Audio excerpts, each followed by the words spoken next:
네, 안녕하세요. 반갑습니다. 도마네TV의 한동 대표입니다. 주말 잘 보내고 계시지요? 또 한 주가 지나갔습니다. 오늘 뉴스를 보니까, 삼성전자, 그동안에 이제 저점 매수에 나서셨던 분들이, 지금 순매도로 전환됐다라는 그런 뉴스들이 좀 보도가 되고 있는 그런 상황이에요. 그래서 과연 지금 삼성전자를 못 기다리고 매도하는 게 맞는지, 그리고 삼성전자로 돈을 좀 벌어보고 싶다라면 언제쯤 사야 될지에 대한 그런 영상을 한번 좀 말씀을 좀 들어보겠습니다. 그리고 주말에 나왔던 좀 굵직굵직한 억설이한 뉴스들 한번 같이 분석해보는 그런 시간을 좀 가져보도록 할 텐데요. 삼성전자입니다. 참 7만 전자가 위태위태하는 그런 상황이 됐고요. 저는 이제 6만 5천을 좀 말씀을 드리고 있습니다. 저가면서 하시고 싶다라면 6만 5천 원, 아니면 내년 좀 1월달 정도에서 또는 연말 정도에 차라리 좀 높더라도 그때는 좀 확인하고 들어가는 그런 전략이 좀 맞지 않겠느냐라고 말씀을 드리는데요. 일단 한 말씀을 보면서 말씀을 드려보도록 하겠습니다.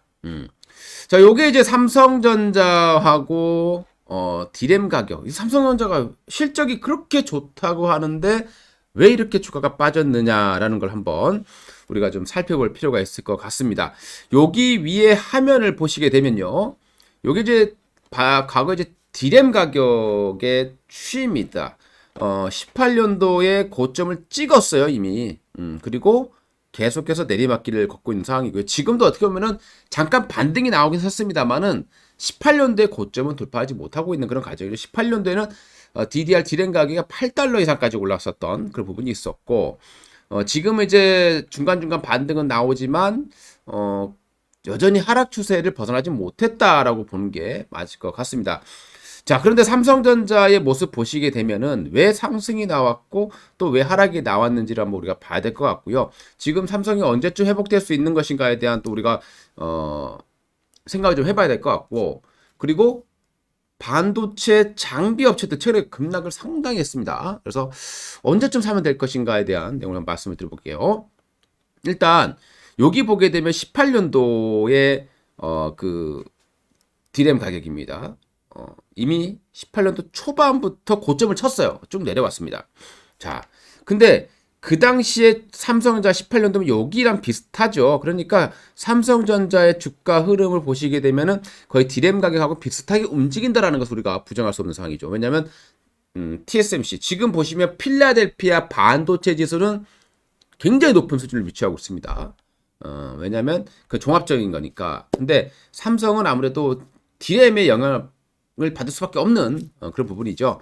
그래서 디램 가격이 고점을 쳤을 때 실적은 계속 좋아요. 그러니까 우리가 봤을 때 실적은 과거치가 되겠죠.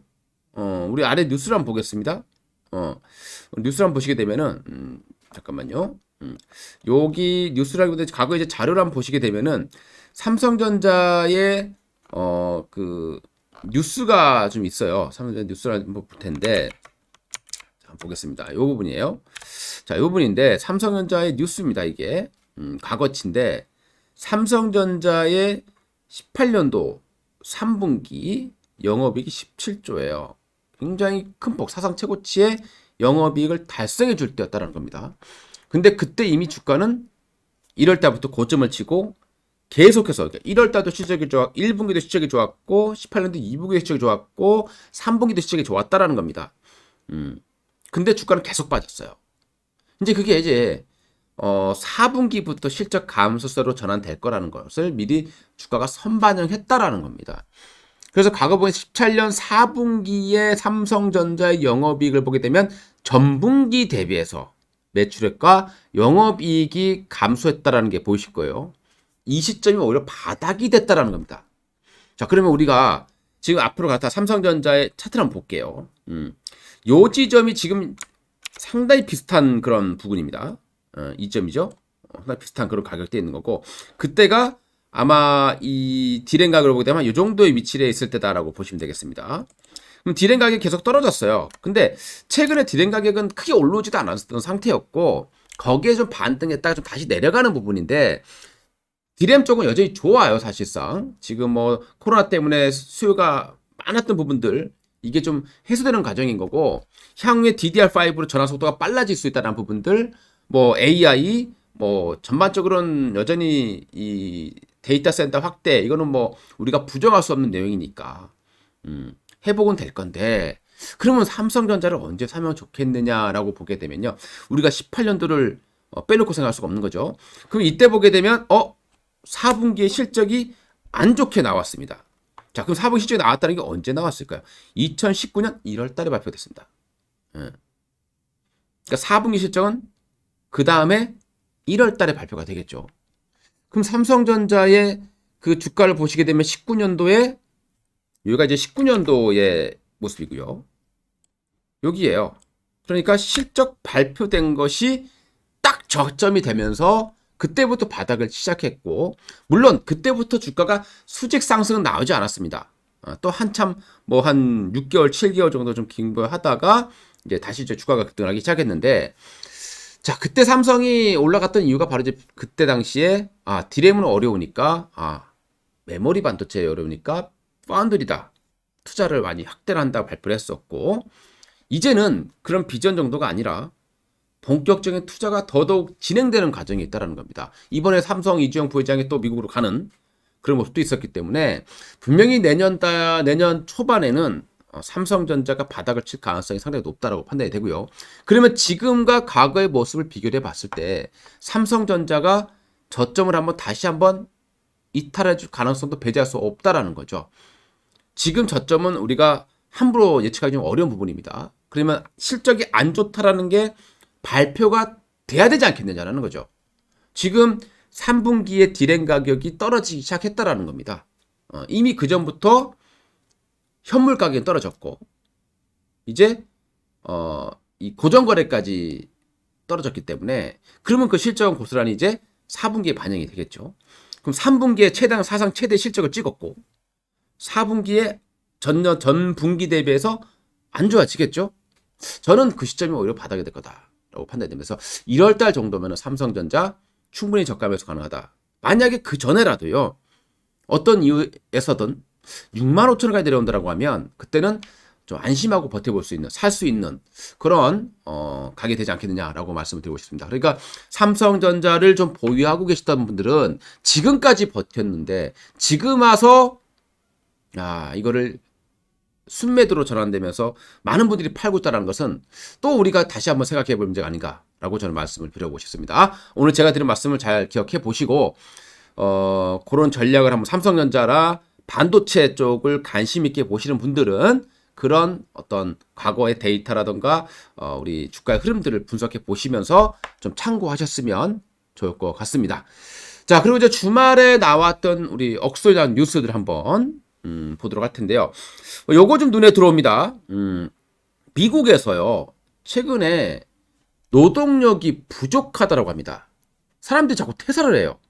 그 이유를 보게 되면 자산 가격이 많이 올랐던 부분도 있죠. 미국의 주식이 많이 올라왔습니다. 우리나라가 좀 많이 다르죠. 미국 주식은 뭐 테슬라부터 시작을 해서 진짜 억소리 나는 종목들이 굉장히 많이 터졌고 그러다 보니까 뭐 직장 나가서 뭐냐 이러면서 좀 그만두는 그리고 최저 어떤 물가가 올라가다 보니까 야, 이 돈 벌어서 나는 이거 벌어서 인플레도 못 채워라고 한다라면 이제 그렇게 느끼는 사람들이 지금 퇴사를 하고 있는 거고요.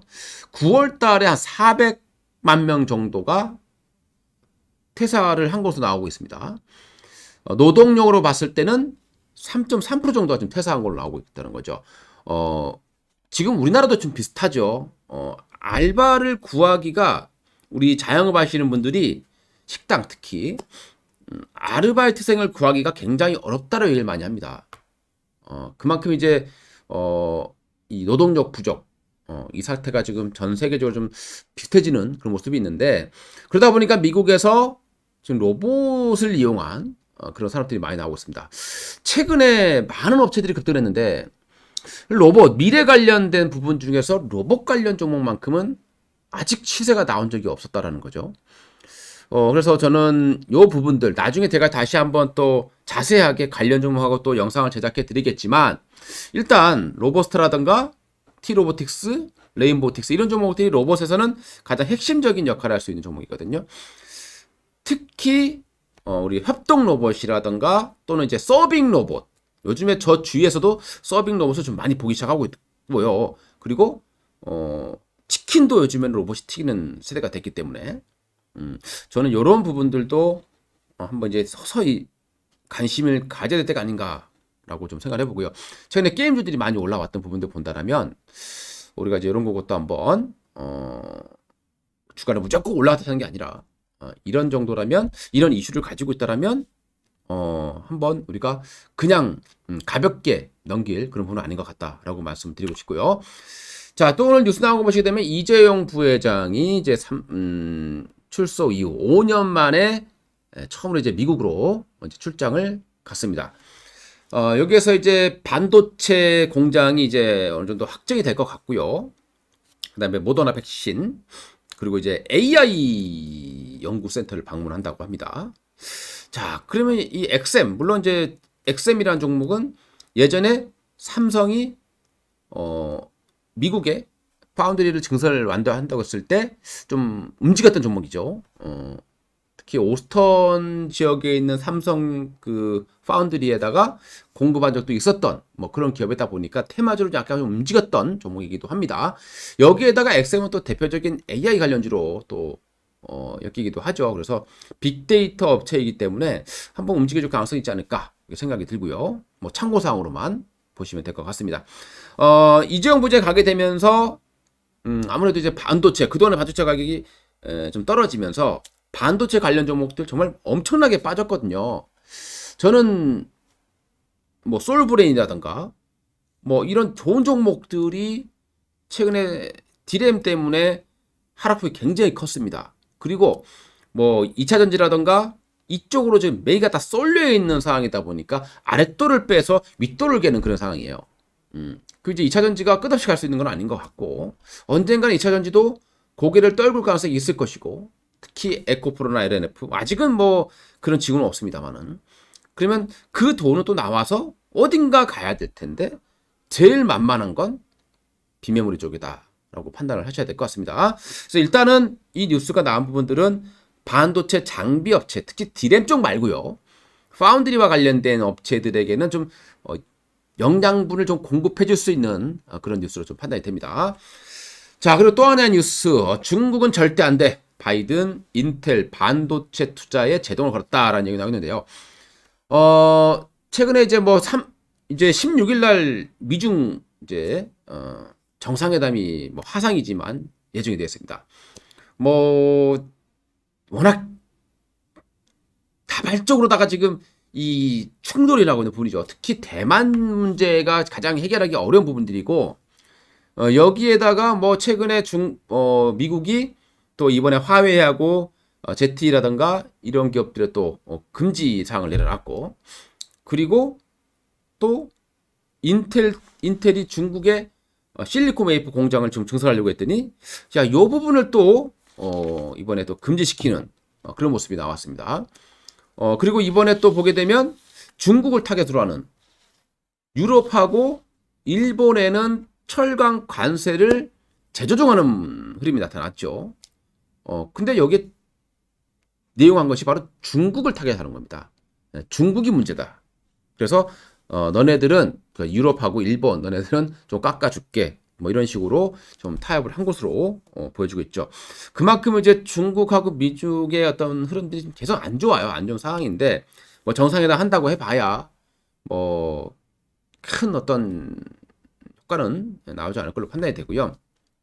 이번에 이제 인텔의 중국 반도체 공장도 제동을 걸었기 때문에 그만큼 지금 이 반도체 쪽은 미국이 중국을 계속 틀어막는 그런 모습이다. 일말의 여지를 주지 않는 그런 상황이기 때문에 이런 부분들은 어쨌든 국내 투자에게 뭐 호재다 악재다 이렇게 말하기 좀 어려울 것 같아요. 인텔이 실리콘 웨이퍼 지금 실리콘 웨이퍼가 공급 부족 사태에 들어갈 가능성이 높다라는 얘기들이 많이 나오고 있기 때문에 국내에서는 이것이 뭐 크게 수혜다 뭐 피해다 뭐 이렇게 논하기 좀 어려울 것 같습니다. 자, 그다음에 또 이제 요즘 또 국제 정세가 조금 이상하게 돌아가고 있습니다. 우크라이나하고 지금 서방 국가들이 무력 대치를 하고 있다라는 뭐 이번에 얼마 전에 뭐 미국이 유럽에게 러시아가 우크라이나를 침공할 수도 있다라고 또 경고스러운 그런 내용을 발표를 했는데요. 지금 사실 뭐 전반적으로 이 러시아의 흐름, 중국의 흐름, 뭐 대만과의 흐름 참 복잡한 그런 모습들을 만들어내고 있는 그런 상황이고요. 그리고 이제 16일 정상회담이 예상되어 있는데 사실 바이든의 지지율이 38%입니다. 많이 떨어져 있죠. 거의 뭐 물러설 수가 없는 그런 상황입니다. 여기서 만약에 중국에게서 얻어내는 게 없다라면 더더욱 더 지지율이 떨어질 수밖에 없는 상황이고요. 그렇기 때문에 바이든이 뭐 양보를 할 가능성은 굉장히 희박해 보인다. 또 시진핑 같은 경우도 내년에 또 연임을 해야 되기 때문에 역시 서로 양보할 수 없는 정말 용호상박의 어떤 모습들을 만들어내고 있습니다. 이게 좀 잘 되면은 국내 증시에 좀 숨통이 트일 수도 있는데 말이죠. 이게 좀 아쉽습니다.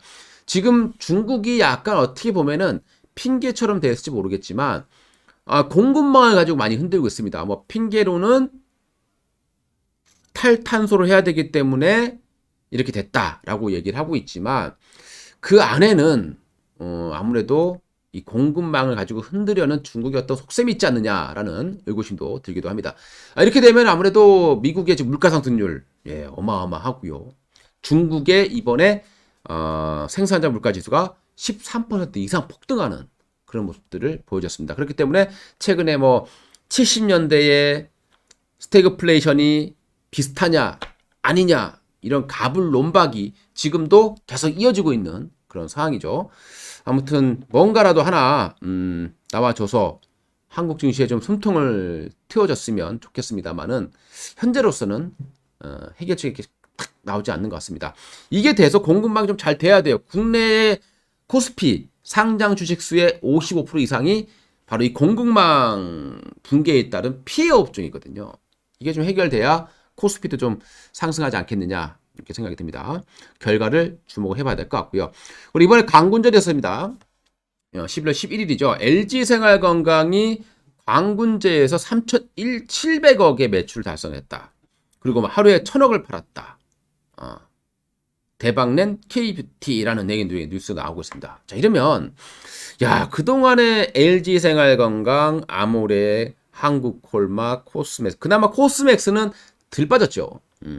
정말 화장품주들 초토화되는 흐름들을 보여줬는데 이 뉴스는 과연 얼마큼 효과를 줄 것인가라고 보게 되면요. 하루짜리다라고 판단을 하셔야 될 것 같습니다. 일단 화장품이라고 하는 것은 마스크를 벗지 않는 상태에서는 쉽게 회복되지는 않는 부분이 있을 겁니다. 물론 서유럽 같은 경우에는 뭐 마스크 쓰지 않는 부분도 많이 있습니다만은 한국이라든가 중국은 여전히 마스크를 쓰고 있습니다. 이거는 어찌됐건 단발성의 뉴스다. 그리고 11월 11일이기 때문에 일회성이다. 이렇게 좀 봐야 되겠죠. 그래서 하루 정도 아침에 이제 고점 이제 좀 상승했다가 하루로 끝나든가 아니면 쭉 음봉이 나오든가 그런 모습이다라고 판단해야 되거든요. 화장품주들 언젠간 기회가 올 겁니다. 분명히 기회가 오겠고요. 그 부분들은 아무래도 마스크와 좀 관련돼서 생각을 해봐야 될 것 같고 그렇게 본다면 내년 상반기 정도가 좀 돼야 되지 않겠느냐 이렇게 좀 예측이 됩니다. 자, 그리고 이제 요 뉴스는요. 코스닥의 거래 20년 만에 코스피를 넘어섰다라는 내용이 나오고 있죠.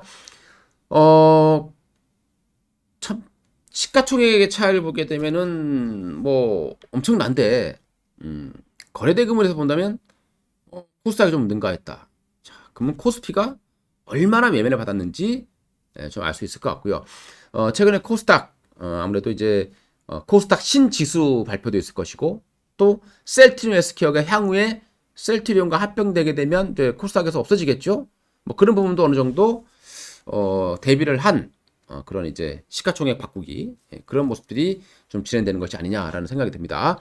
하지만 이게 또 12월 달 넘어서게 되면 우리가 또 양도세 회피성 물량을 또 고민하지 않을 수 없게 됩니다. 그렇기 때문에 코스닥이 12월까지 계속 이어질지는 좀 지켜봐야 될 것 같고요. 다만 지금의 모습 이게 20년 만이에요. 20년 전으로 돌아가면 2000년대가 되겠죠. 자, 그때 제가 얼마 전에 그런 말씀 좀 드렸을 겁니다. 지금의 NFT 또는 메타버스 이런 어떤 흐름들이 과거의 닷컴 버블 생길 때와 상당히 유사하다라고 말씀을 드렸을 거예요. 그래서 최근에는 NFT 뭐 또는 메타 이 얘기만 들어가면 주가가 많이 올라가는 그런 흐름들이 발생하고 있죠. 뭐 조금 더 연말까지는 이어질 가능성이 좀 있다. 저는 이렇게 좀 판단을 하고 있습니다. 일단 여전히 코스닥 쪽이 조금 더 힘은 세다. 이렇게 좀 지켜봐야 될 것 같고요. 자, 그리고 이제 미국이 이제 유럽에 이어서 일본과도 철강 관세 완화 움직임을 보이고 있다라는 내용이 나오고 있습니다. 자, 일본하고 유럽 지금 철강 제품 같은 경우는 25% 관세, 알루미늄 10% 관세를 완제품에서 매기고 있는 그런 상황이죠. 한국은 쿼터제예요, 약간. 그래서 기존에 어떤 분의 70% 정도까지만 수입을 하는 그런 쿼터제를 만들어 놨습니다. 만약에 이렇게 돼 버리면 유럽은 쉽게 해서 330만 톤까지는 무관세로 가고 그 넘어갔을 때는 관세를 매기겠다라는 어떤 그런 모습인데요. 그러면 한국 같은 경우에는 좀 피해를 볼 수 있다라고 생각하겠죠. 그래서 한국도 이 쿼터제를 이제 좀 상향 조정해야 된다라는 얘기들이 나오고 있는데 만약에 상향 조정이 돼 준다라면은 철강주들에게는 좀 호재가 될 수 있을 것이고 그렇지 않다라면 오히려 이런 부분들은 한국 철강 업체들에게는 좀 악재 또는 중장기적인 악재가 될 수도 있다라고 판단하시면 되겠습니다. 자, 이렇게 해서 주말에 나왔던 억소리난 뉴스들 한번 같이 분석을 좀 해봤고요. 이번에 삼성전자를 타이밍을 내가 못 잡겠다라고 생각이 드시면 여러분들 여기 한번 제가 추천을 드릴게요. 바로 시크릿 패밀리라고 합니다. 무료예요. 무료인데 이 시크릿 패밀리 최근에 이제 제가 여기에서 폴라리스 오피스 같은 정보도 올려드렸고 드래곤플라이, 룽투 코리아가 제가 정보를 여기서 드리고 나서 무려 50% 이상, 60% 가까이 급등세를 기록을 했죠. 그만큼 실시간으로 이 정보를 많이 드리고 있는데 여기에서 이제 제가 나중에 삼성전자를 사야 될 타이밍이 온다라고 하면 제가 그 타이밍 때 여기다가 이제 정보를 좀 올려드릴 거예요. 타이밍을 제시 한번 해드릴 겁니다. 삼성전자 관심이 있으신 분들은 여기 꼭 한번 가입해 보시기 바라겠고요. 무료입니다. 가입하는 방법은 텔레그램이에요. 텔레그램을 핸드폰에 설치를 하시고 그리고 이 영상 제목 밑에 보시게 되면요. 설명란이 있습니다. 거기에 초대장이 이렇게 있어요. 링크가 걸려져 있을 겁니다. 그러니까 텔레그램 까시고 그것만 클릭하시면 누구라도 무료로 실시간 정보 주식에서 제일 중요한 게 바로 실시간 정보거든요. 그런 이제 이슈가 발생했을 때 그런 정보들 제가 다 올려드리고 있기 때문에 여러분들 요거 한번 참고사항으로 해보셨으면 좋을 것 같습니다. 자, 이렇게 해서 오늘 방송 마치도록 하겠고요. 다음 또 영상 때 또 좋은 정보 가지고 찾아뵙도록 하겠습니다. 감사합니다.